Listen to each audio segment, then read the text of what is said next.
ఒక clear cut instruction మన మత్స్యకారుల దగ్గర నుంచి వచ్చింది. మేము ఎప్పుడూ కూడా పరిశ్రమలకి వ్యతిరేకం కాదు, కానీ వ్యర్థాలని కాలుష్యాలని ఎంత శుద్ధి చేసి పంపుతారన్నదే మా ప్రశ్న. ఇది రెండోది. నేనేం చెప్పానంటే పారిశ్రామికవేత్తల్ని బెదిరించి ఎవరైనా సరే, గతంలో కూడా నేను ఏం మాట్లాడానంటే వైసీపీ నాయకులను కూడా లోపలికి రమ్మని చెప్పాం. ఇది కూటమి ప్రభుత్వం అయినప్పటికీ కూడా నేను ఒకటే అడిగాను, ఇది పవన్ కళ్యాణ్ పిఠాపురం నుంచి గెలవటంలో వచ్చిన సమస్య లేదంటే ఉన్న సమస్య అంటే ఇది ఎప్పటి నుంచో ఉన్న సమస్య అని చెప్పారు. నాకు ఆ భరోసా నాకు ఇచ్చారు.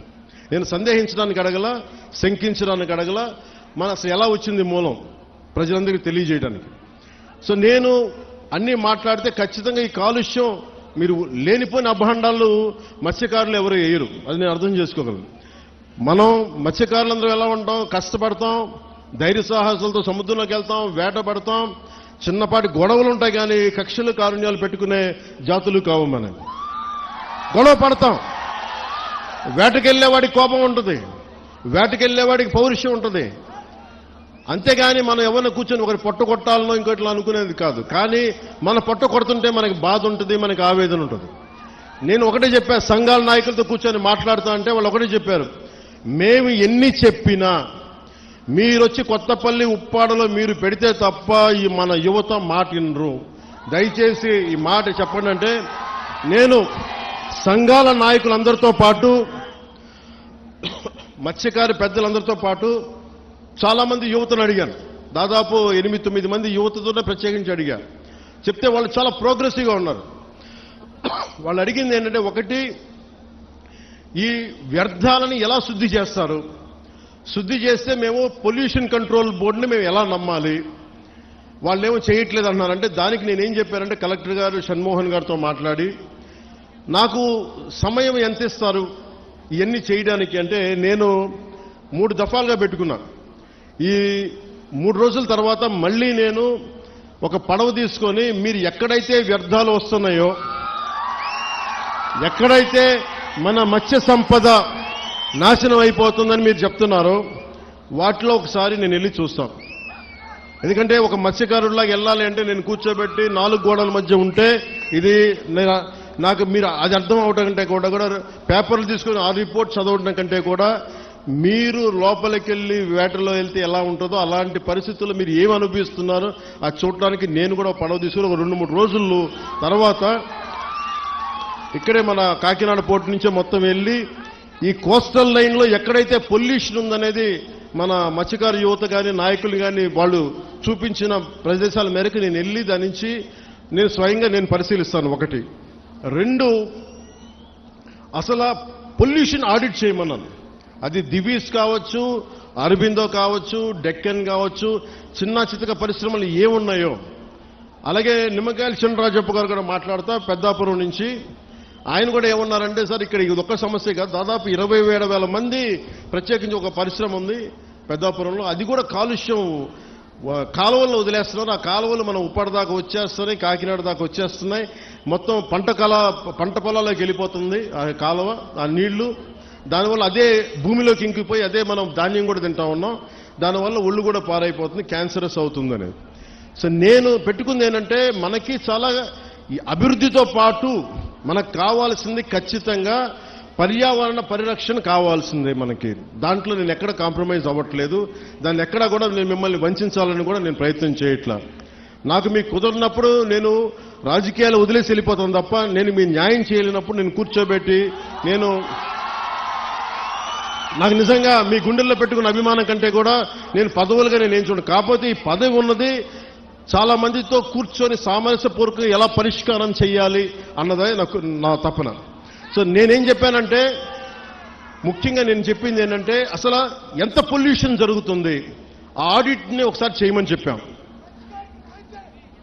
ఆడిట్ చేద్దాం, అసలు ఎంత కాలుష్యం ఉందనేది చెప్తే అందరూ అడిగారు. షణ్మోహన్ గారు మొత్తం సంఘాల నాయకులందరితో మాట్లాడి అక్కడ ఉన్న యువతతో కూడా మాట్లాడి ఈరోజు దాదాపు 100 మంది పైగా వచ్చారు. వాళ్ళందరితో మాట్లాడి మీ ప్రతినిధులుగా మేము అడిగింది ఏంటంటే షణ్మోహన్ గారు, కలెక్టర్ గారు కనీసం మాకు 100 days టైం ఉంటే దీని మీద యాక్షన్ ప్లాన్ చేద్దామని ఒకసారి, అంటే ఎలా చేద్దాం దీనికి సంబంధించి. ఎందుకంటే మీరు బోట్లు దెబ్బతినకూడదు, మీకు మీ వేటకి ఇబ్బంది పడకూడదని దీనికి ఏం చేయాలంటే ఒక ప్రాపర్ యాక్షన్ ప్లాన్, ఒక 100 రోజుల సమయం అని అడిగాం. సో మిమ్మల్ని కూడా నేను ప్రతిపాదిస్తుంది, మిమ్మల్ని అభ్యర్థిస్తుంది, మీ అందరినీ వేడుకుంటుంది. మాకు కనీసం ఒక 100 రోజుల సమయం కనుక మీరు ఇస్తే దీనికి ఒక రోడ్ మ్యాప్, ఒక ప్లాన్ క్రియేట్ చేసి మీ ముందు పెట్టి మీ అందరి అనుమతితోటే మనకి ఉపాధి అవకాశాలు ఉంటూనే మనకి కాలుష్యాన్ని ఎలా నివారించాలి అన్న దాని మీద నా ప్రణాళికకి నాకు కనీసం ఒక 100 రోజుల సమయం కావాలి. ఆ 100 రోజుల సమయాన్ని మిమ్మల్ని ఇమ్మని నేను ఆర్థించడానికే నేను ఈరోజు మీ ముందుకు వచ్చాను. నాకు ఒక 3 నెలల నుంచి 100 రోజుల సమయం కావాలి. సో మీరు ఆ 100 రోజుల్లోపు నేను ఒక రోడ్ మ్యాప్, ఒక పరిష్కార మార్గం, అవసరమైతే దీన్ని క్యాబినెట్లో మాట్లాడతాం, లేదంటే అసెంబ్లీలో కూడా మాట్లాడి మీకు న్యాయం జరిగేలాగా నేను ముందుకు తీసుకెళ్తాను. మీ అందరికీ నేను మనస్ఫూర్తిగా మీకు తెలియజేసుకున్నాను. సో నాకు 3 నెలల సమయం మిమ్మల్ని, ఇది ప్రజాస్వామ్యం, నేను 4 గోడల మధ్య కూర్చొని నేను అడగట్లా. నాకు ఒక 100 రోజుల సమయం కావాలి. ఏం చేద్దాం చెప్పండి, అవునా కాదా? 100 రోజులు సమయం ఇస్తున్నారా? నాకు ఇస్తున్నారా? 100 రోజుల సమయం ఇస్తున్నారా లేదా నాకు చెప్పాలి. అలా కుదరదు నాకు. ఎందుకు చెప్తా, మీరు 100 రోజుల సమయం ఇవ్వకపోతే, మీరు 100 రోజుల సమయం ప్రాక్టికల్గా మీరు ఆలోచించండి. 100 రోజుల సమయం ఇవ్వకపోతే, ఎందుకంటే రాత్రికి రాత్రి పొల్యూషన్ ఏం జరుగుతుందో మనం ఆడిట్ చేయడానికి కూడా చాలా టైం పడుతుంది. ఆడిట్ చేసిన తర్వాత వ్యర్థాలు ఉన్నాయి అంటే వీళ్ళకి ఎందువల్ల వ్యర్థాలను విడుదల చేస్తున్నారు? ఎందుకంటే మీరు 4 రోజులు ధర్నా చేస్తే 5వ రోజు పరిష్కారం నిజంగా రాదు. ఎందుకంటే దీని వెనక చాలా ఉన్నాయి. పరిశ్రమలు మనం ఇచ్చింది కాదు, వైసీపీ నాయకులు ఇచ్చింది. వైసీపీ నాయకులు ఇచ్చిన పరిశ్రమలు మన కూటమి ప్రభుత్వం వచ్చిన తర్వాత ఇచ్చిన పరిశ్రమలు కాదు. సో అందుకని అలా అని చెప్పి వాళ్ళలాగా భయపెట్టి పారిశ్రామికవేత్తలను భయపెట్టి పారిపోతే అది దేశపరంగా ఇంకోలాంటి సంకేతాలు వెళ్తాయి, అదో ఇంకో సమస్య ప్రారంభమవుద్ది.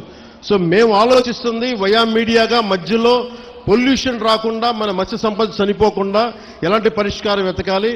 అలాగే ఓఎన్జీసీ వాళ్ళు మనకి కొంత కాంపెన్సేషన్ పే చేస్తూ ఉన్నారు, ప్రతి నెలకైనా అడుగుతూ ఉన్నారు. అది మేము పెట్టే ప్రతిపాదన కలెక్టర్ గారితో సంబంధిత మంత్రివర్గంతో మేము అడుగుతుంది.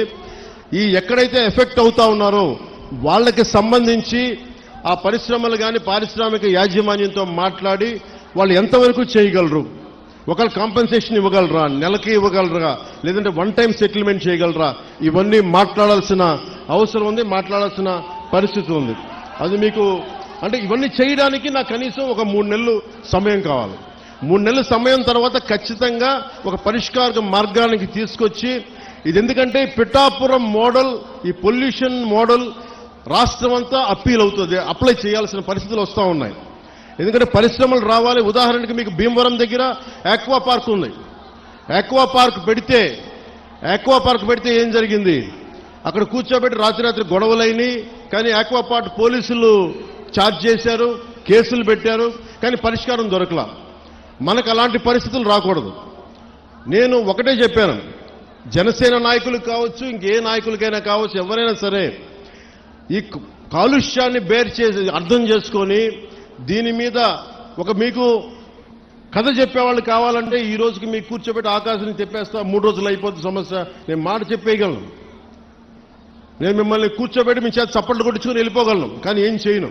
అలా కాకుండా నేను 3 నెలలు ఎందుకు సమయం, 100 రోజుల సమయం ఎందుకు అడుగుతున్నానంటే, చాలా త్రికరణ శుద్ధిగా ఒక మీ సాటి మత్స్యకారుడు ఎంత కష్టపడుతుందో అర్థం చేసుకొని దాన్ని ఉద్దేశంలో పెట్టుకొని మాట్లాడుతున్నాను.